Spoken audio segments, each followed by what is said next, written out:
Hi all, this is Dr. Sage Breslin, and this is Wisdom Wednesdays, my special series on my journey with cancer.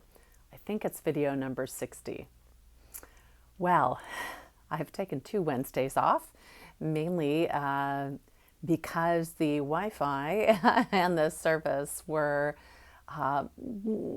spotty in Ireland. As many of you know, I was in Ireland for a very special kind of retreat in order to see if I could move myself along into remission. So I would love to tell you all about that.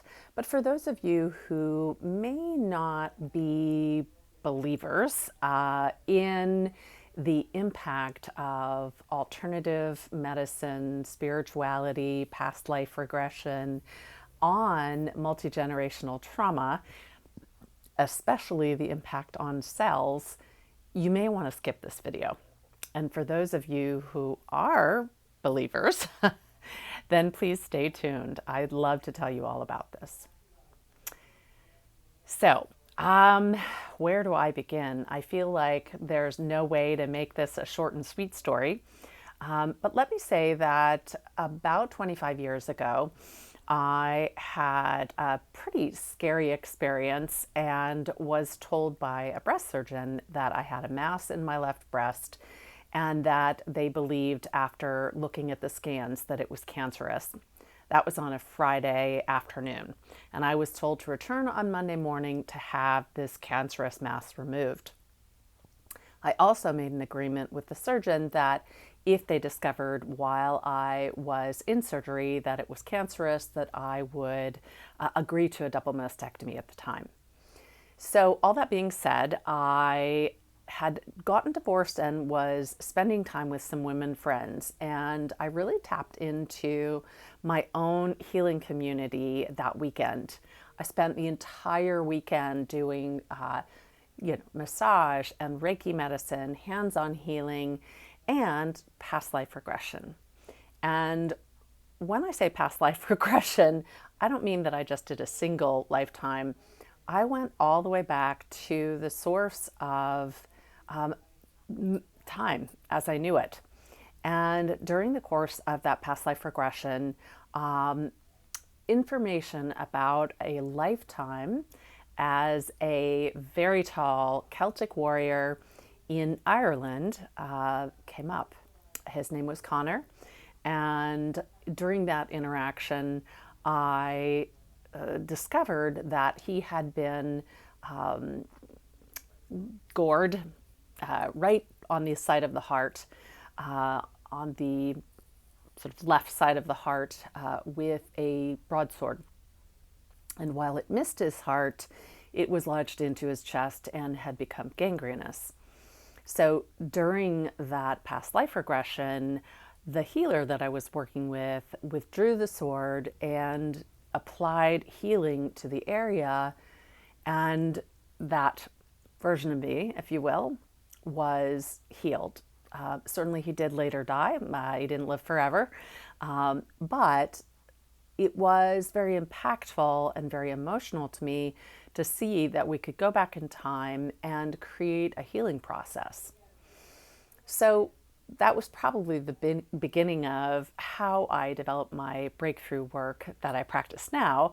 But at the time, that's not what I was concerned with. At the time, I was very concerned with the breast cancer, which happened to be in my left breast. So fast forward to Monday, I have the surgery. I awake to the doctor staring it into my eyes. And as soon as I knew I was awake, I grabbed both breasts. And he said, don't worry, they're both still there. I have no idea what we took out. The pathologist is very confused, but it's not cancer. And he then said, I don't know what you ladies did this weekend, but keep doing it.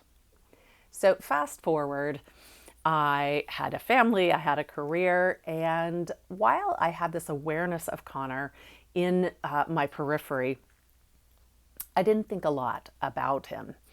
There were other lifetimes that I healed as well, and I felt good for it. But that didn't stop my body from being tormented impacted by what I will now call multigenerational cellular trauma. So, what I noticed moving forward was that 3 years ago, I went to Ireland. I was a couple of years into my diagnosis of multiple myeloma.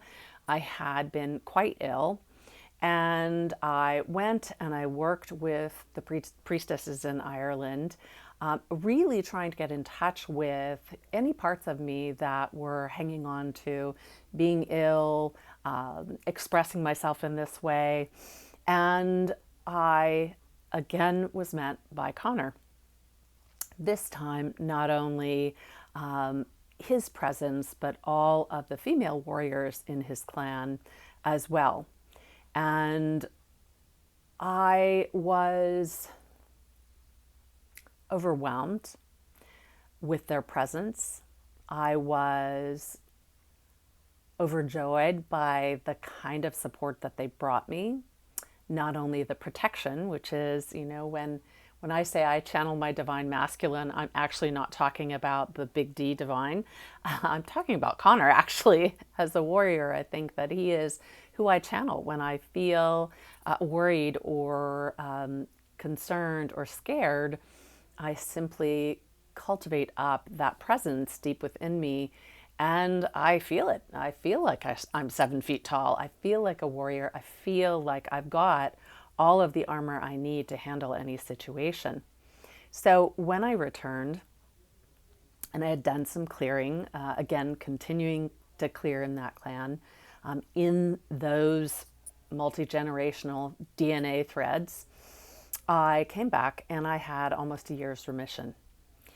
And I felt great. I felt like I hadn't in many, many years. Invigorated and excited and passionate.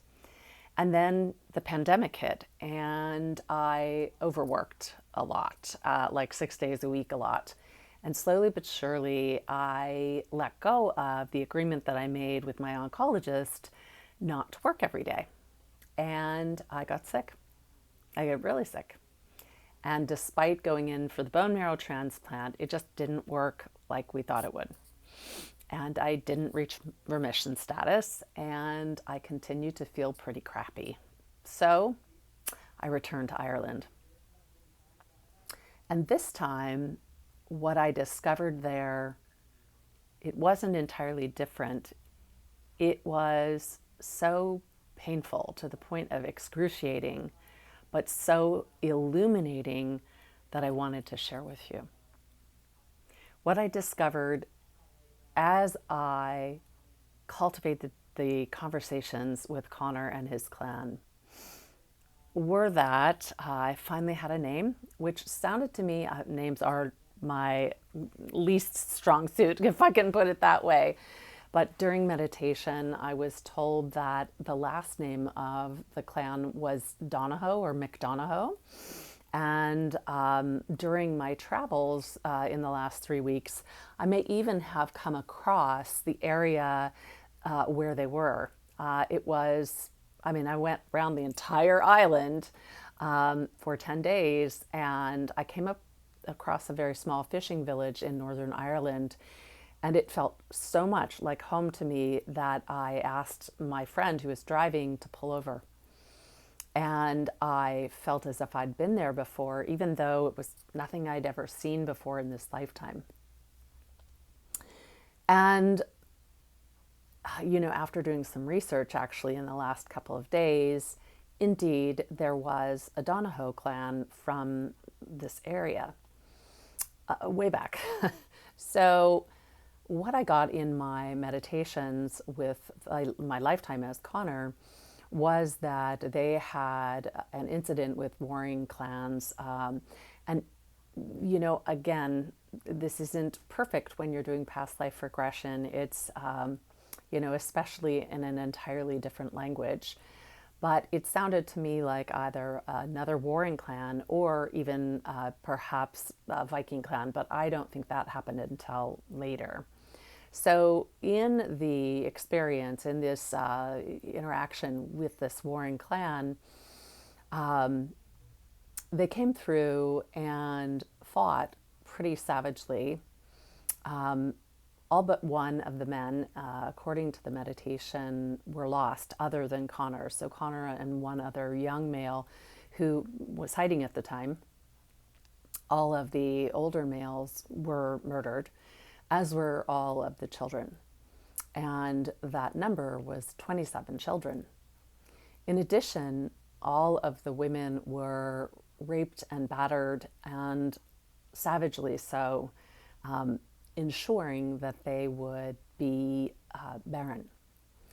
And while you might think, oh, a wave of violence, people hurting one another, this was really by design so the Donohoe clan could not reinvent itself, that it would die out. And I also came through with information about Connor and his family, his wife Bridget, and their 2 children who were murdered, and their unborn child who was also murdered. I spent a lot of time crying. I spent a lot of time agonizing for what this clan went through. And as I was grieving for them, I also realized that I had 27 miscarriages. And it didn't seem like a coincidence to me. 27 lost in the clan, 27 miscarriages.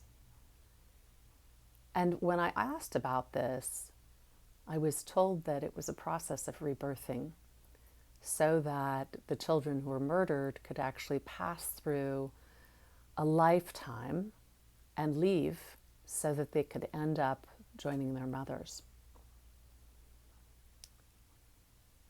I then asked about the women who were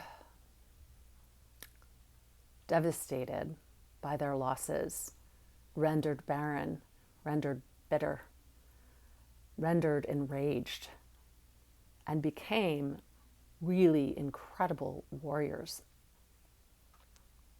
And what I learned was that they too wanted to be healed. I discovered the ways in which they had been brutalized. And I too have this experience of having been brutalized and raped and assaulted many times within my lifetime, and in many lifetimes. Again, it occurred to me, perhaps this isn't coincidence. Perhaps this clan has been trying to talk to me for a long time about these issues, about their need for healing.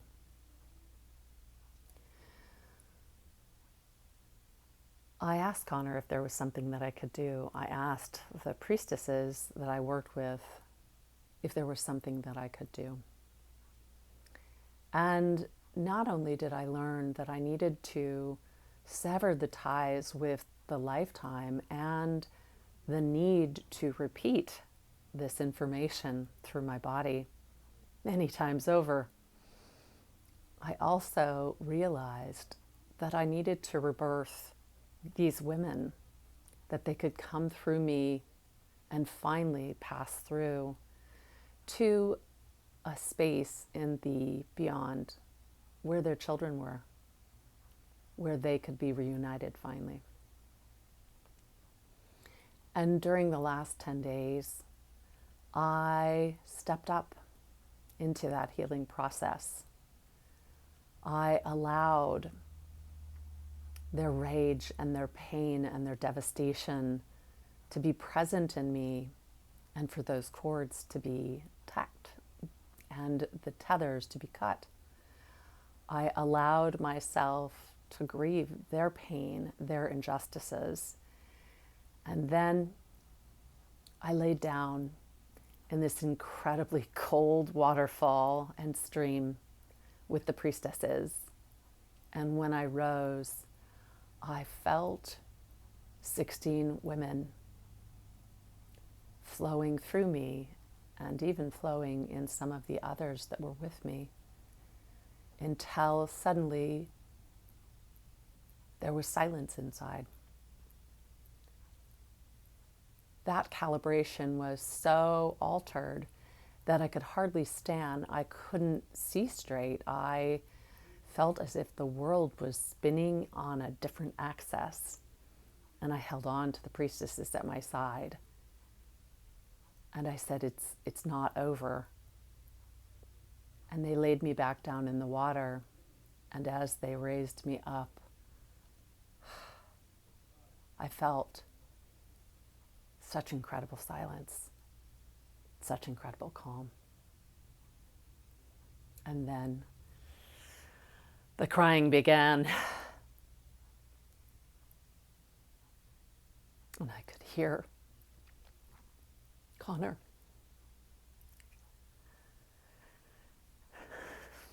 falling to his knees. And one by one, joined with those 16 women and those 27 children. No longer in my DNA, no longer in my cellular field, but hovering above us all. And for the next few days, each time we met in ritual, each time we met to rejoice in health and joy, they would hover over us, encircling us like our own little clan, no longer feet on the ground, but hovering because they were all reunited.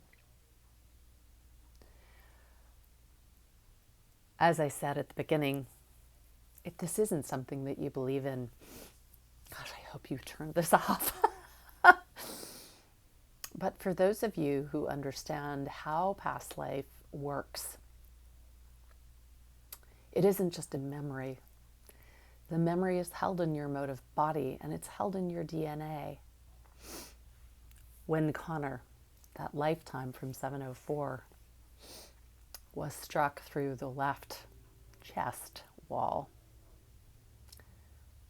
that was still within me, and I developed a breast cancer right there in response to it. When those women in my clan were brutalized, an imprint through Conor formed within me, and those kinds of assaults were repeated lifetime after lifetime, and many times in this lifetime.